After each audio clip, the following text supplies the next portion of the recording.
The selfie. It's the signature art form of the 21st century. A simple click of a button to capture a moment, a mood, a memory, and share it with the world. It's a way to say, I was here, I am happy, look at my life. But what happens when that desire to capture the perfect moment becomes a fatal obsession? When the quest for the ultimate profile picture leads to the ultimate price. Since the rise of the smartphone, a new and bizarre cause of death has emerged. The selfie. According to studies, between 2008 and 2021, there were nearly 400 documented selfie-related deaths worldwide. The average victim is just 23 years old, and the leading causes are falls from great heights, drowning, and transport accidents. It's a global phenomenon, with India leading the world in these tragic incidents, followed by the United States and Russia.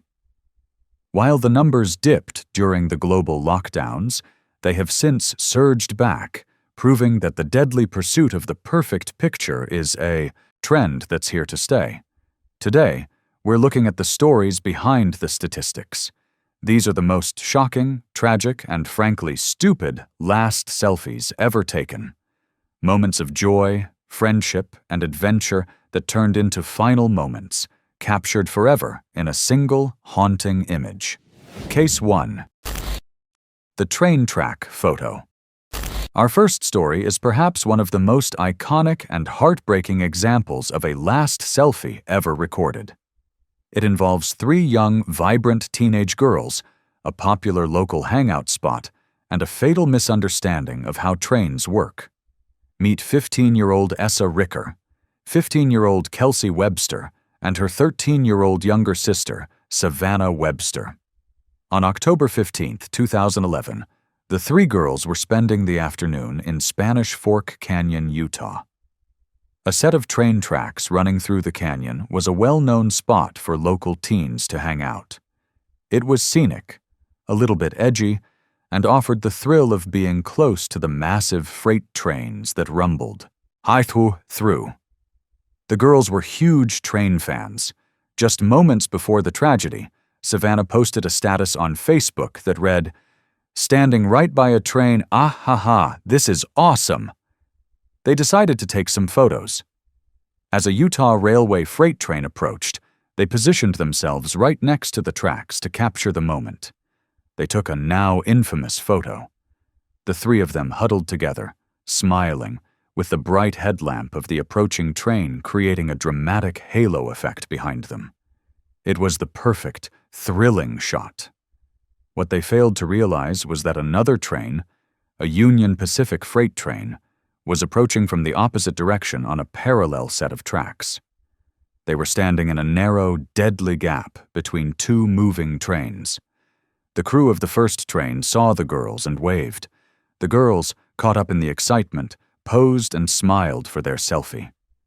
They were so focused on the first train, on the noise, the vibration, and the perfect picture, that they were completely oblivious to the second train bearing down on them from behind. The engineer of the second train saw the girls on the tracks and blasted the horn repeatedly, but they didn't move. They likely couldn't hear the horn over the roar of the first train. They never even saw it coming. In an instant, the second train struck all 3 girls. Essa and Kelsey were killed instantly. Savannah was critically injured and rushed to a hospital, where she fought for her life for several days before tragically succumbing to her injuries. The conductor of the first train, after his train had passed, ran back down the tracks, hoping to check on the girls, only to find a scene of absolute devastation. Investigators ruled the deaths a tragic accident caused by trespassing. But it was more than that.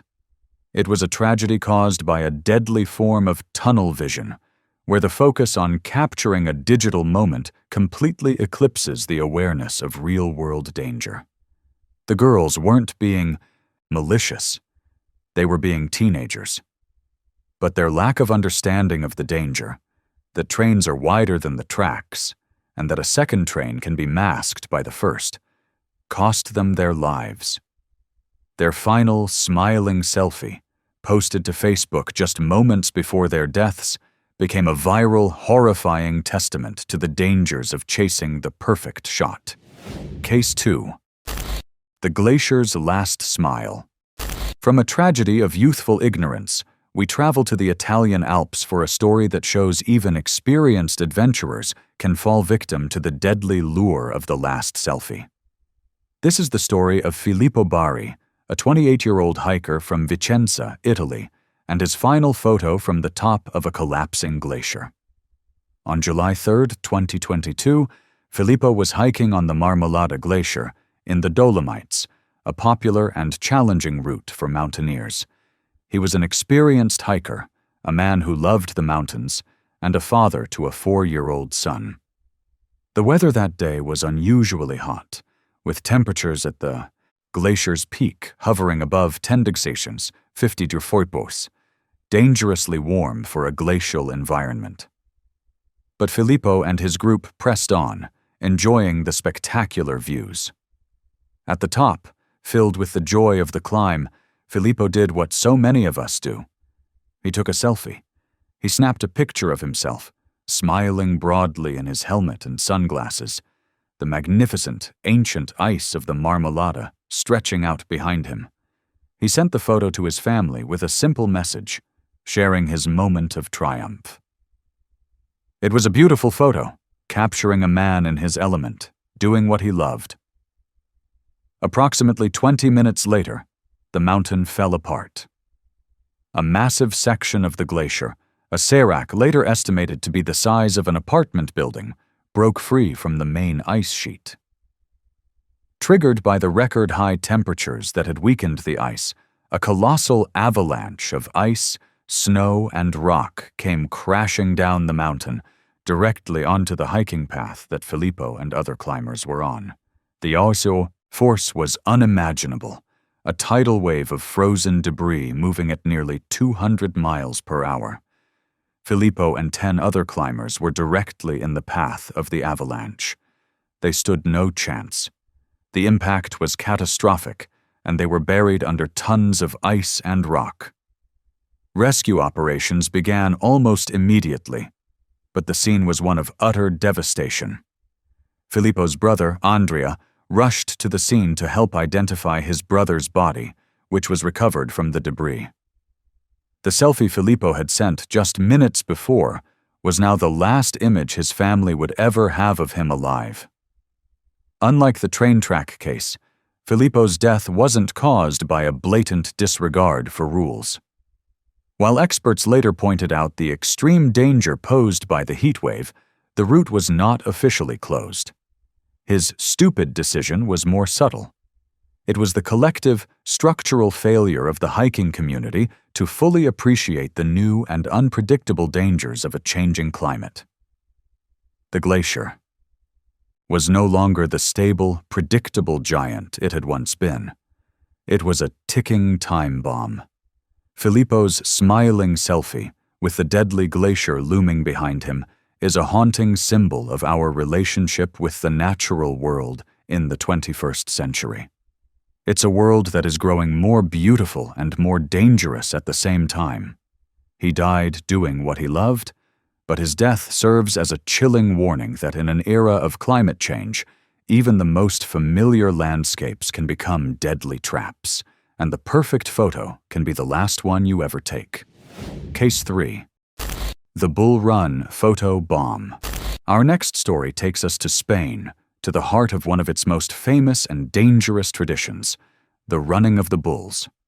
In 2015, 32-year-old David González López attended a local festival in the town of Vilaseca de la Sagra.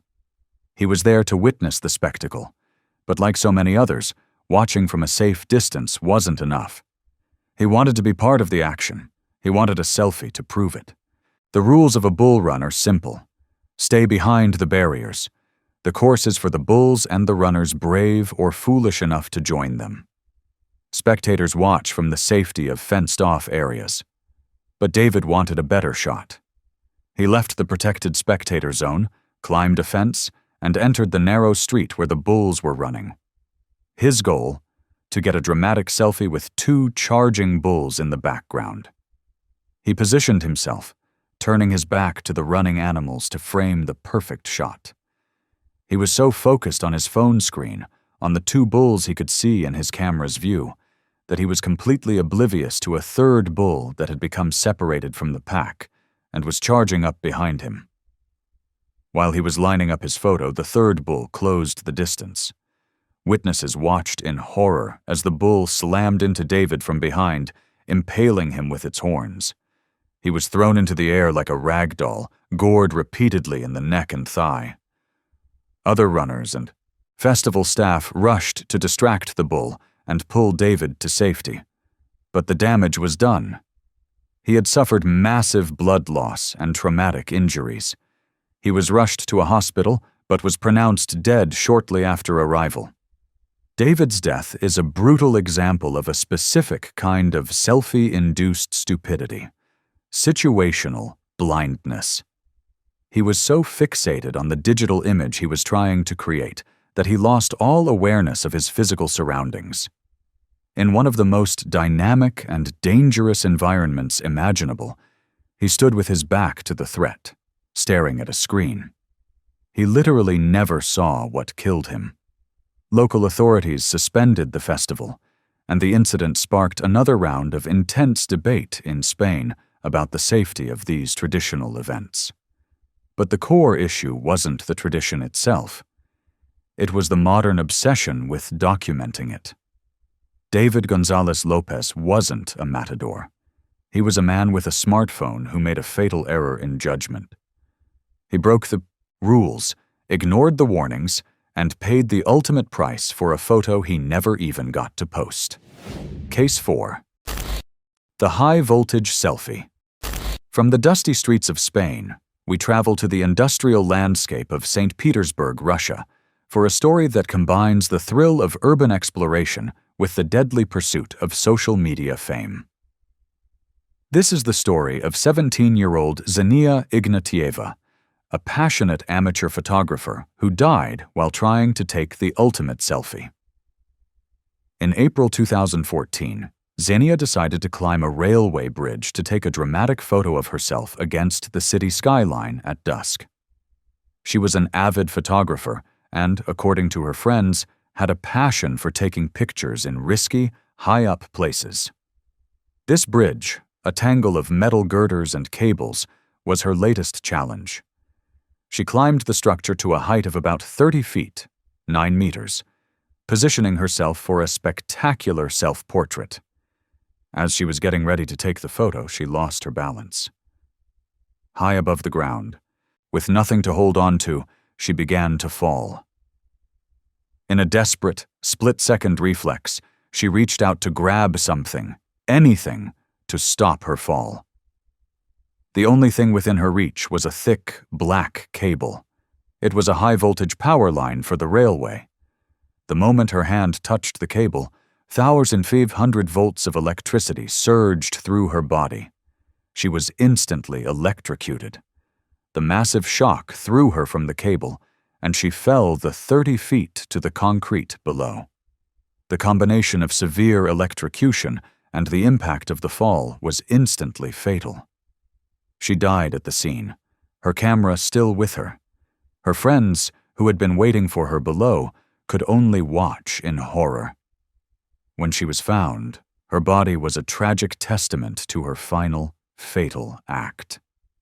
Her grandmother later told Russian media that Xenia just wanted to be famous on the internet, and that her death should serve as a warning to other young people. Xenia's story is a chilling example of how the lines between art, adventure, and reckless endangerment can blur in the age of social media. The desire to create a unique and breathtaking image to stand out from the crowd can push people to take risks that are simply not worth it. The bridge was a prohibited area for a reason. The high-voltage cables were an obvious, deadly hazard. But for a 17-year-old girl seeking the perfect shot, those dangers seemed distant, abstract, and less important than the image she was trying to create. She wasn't just taking a photo. She was building an identity, a personal brand based on daring and creativity. But the brand she left behind was a tragic one, a cautionary tale about a young life cut short by a deadly combination of ambition and naivety. Case 5. The Bachelorette Party Crash. Our final story is one of the most widely publicized last selfie cases, a story that went viral not just because of the tragic photo, but because of the heartbreaking context behind it. This is the story of Colette Moreno, a 26-year-old bride-to-be whose final photo was taken just 8 minutes before her death.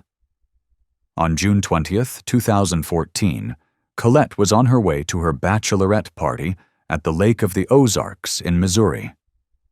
She was in the car with her best friend, Ashley Theobald, who was driving. Colette was set to marry her fiancé, Jess Arcabasso, in just 5 weeks. Life was good. The mood in the car was celebratory and joyful. To capture the moment, they took a selfie, both of them smiling, happy, excited for the weekend ahead. Shortly after taking the photo, they found themselves stuck behind a large truck that was emitting a lot of exhaust fumes. This was a problem because Colette suffered from severe asthma. The fumes caused her to start coughing and have trouble breathing. Worried about her friend, Ashley made a fateful decision. She decided to overtake the truck. They were on a 2-lane highway, and their view of the oncoming traffic was partially obscured by a hill. Believing the road was clear, Ashley pulled out to pass. At that moment, a Dodge Ram pickup truck appeared over the crest of the hill, heading straight for them. Both drivers swerved to avoid a head-on collision, but they swerved in the same direction. The pickup truck slammed into the passenger side of the car, where Colette was sitting. The impact was devastating. Emergency services were called, and both Colette and Ashley were rushed to the hospital. Ashley, the driver, survived with minor injuries, but Colette's injuries were too severe. She died at the hospital later that day. Her fiancé, instead of planning the final details of their wedding, was now planning her funeral. The selfie they had taken just 8 minutes before the crash quickly went viral.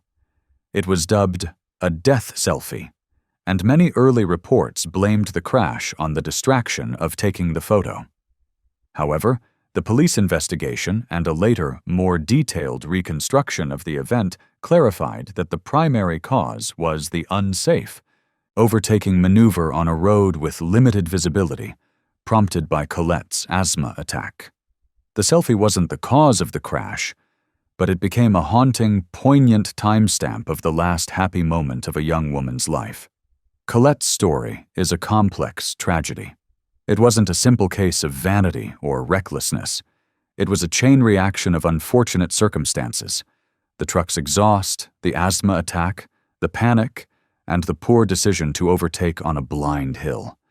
But the selfie, that smiling, carefree image, is what makes the story so powerful and so heartbreaking.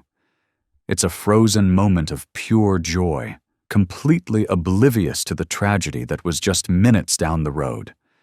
It serves as a powerful reminder that life is incredibly fragile, and that the distance between happiness and heartbreak can sometimes be just a few miles, and one bad decision. 5 stories, 5 last selfies, 5 lives cut tragically short. From a railway track in Utah to a glacier in Italy, the circumstances are different, but the theme is the same. The moment of capturing a digital memory became the last moment of a life. These aren't just dumb deaths. They are modern-day fables about the dangers of a world lived through a screen. In each case, the desire to frame the perfect shot, to capture the thrill, the beauty, or the joy of a moment, created a fatal form of blindness to the real-world dangers that were inches away. A train, an avalanche, a bull, a high-voltage cable, an oncoming truck, they were all secondary to the image on the phone. So what's the lesson here? It's not that selfies are inherently evil. It's that our obsession with documenting our lives can't come at the expense of living them safely. No picture is worth your life. No social media post is worth the grief of your family. The next time you find yourself in a beautiful, thrilling, or memorable place, by all means, capture the memory. But first, put the phone down, look around, and make sure you'll be around to share it.